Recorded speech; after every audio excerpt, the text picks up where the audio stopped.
I don't really think we are fueling any sort of CSE stereotypes here, because I don't think this is a blame game. I think it's really important that we create buy-in and we engage with South Asian communities to sort of talk about these offences, like it would be sort of important to engage with other communities where the offences take place, because this is really an issue that's across the whole piece. And I think this sort of divisive, corrosive, toxic narrative of trying to blame one certain stereotype over the other is not helping anybody at the moment.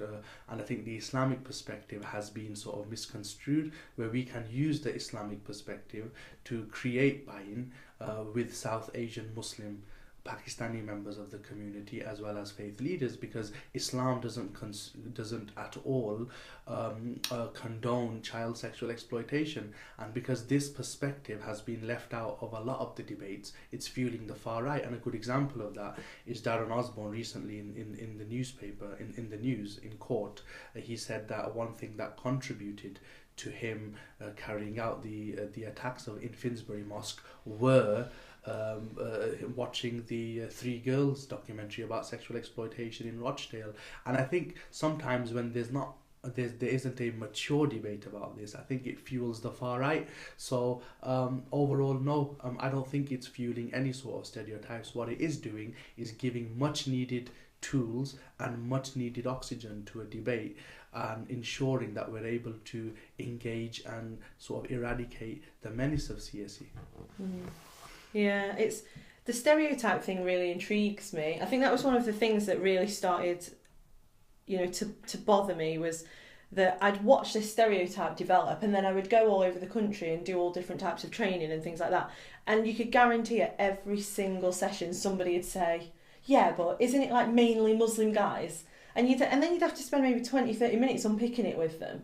And it got to the point where I actually developed slides based on because I knew it was going to come up. Like the question was going to come up, and then you had to find a way of trying to sort of bring them away from the media and say, this is not, this stereotype you are being fed is not correct, right? And then as I started looking at it and started getting more and more concerned about it, I started thinking, well, this stereotype is developing because of institutional racism, because of overt racism, because actually it's easier to say it's this community that's doing this. We don't have to take responsibility for child abuse. We can just, we can start pushing the focus back on one particular community and tell, it's othering.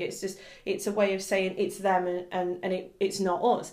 And yet we've got these massive cases of sexual abuse and sexual exploitation where it's white people. We've got football coaches, we've got priests, we've got politicians, we've got BBC, presenters, we've got all these different people. They're all, wealthy, white, middle class, and yet there's no headlines, there's no MPs calling for investigations of these people. And it's also quite interesting in that sense that no one mentions that the fact that they are probably Christian and Christianity is to blame for that. And I think that's something else that's misconstrued the whole CSE debate when it has come to sort of CSE, when it has come to South Asian members of the Pakistani community, where religion has been used as a sort of as something to categorize these individuals, like lump them all together. It must be this, and I think that's a very toxic, corrosive narrative. And as you said, I mean, there's so many individuals in this country that are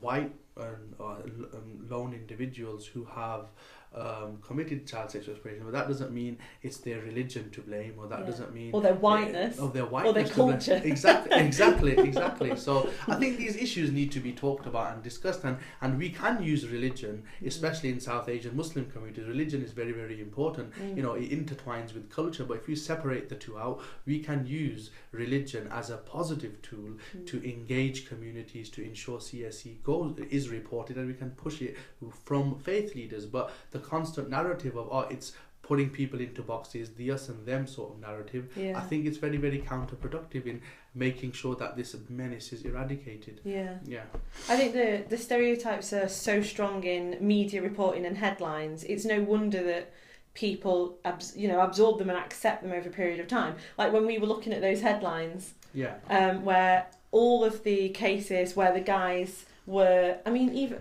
some of them, it's like they were actually from a number of different countries and they just put Asian, and it like, and just this must be that, you know, these were guys from all different communities, backgrounds, ages, all different life experiences, but the media had just lumped them in.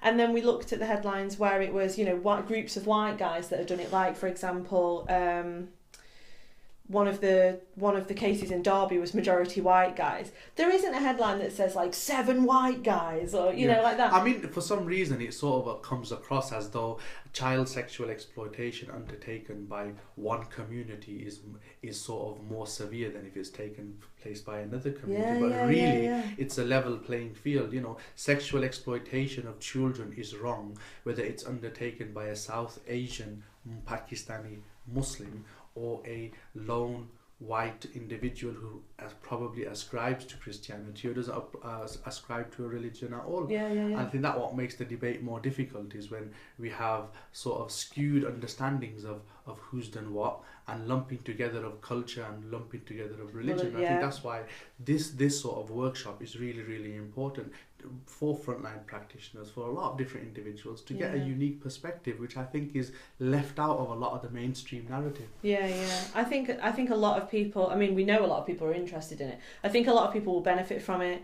Social workers, police officers, youth workers, counsellors. I did quite a lot with like elected members and counsellors, and I think they, like, you know, even people at that level could do with stuff like this. Definitely.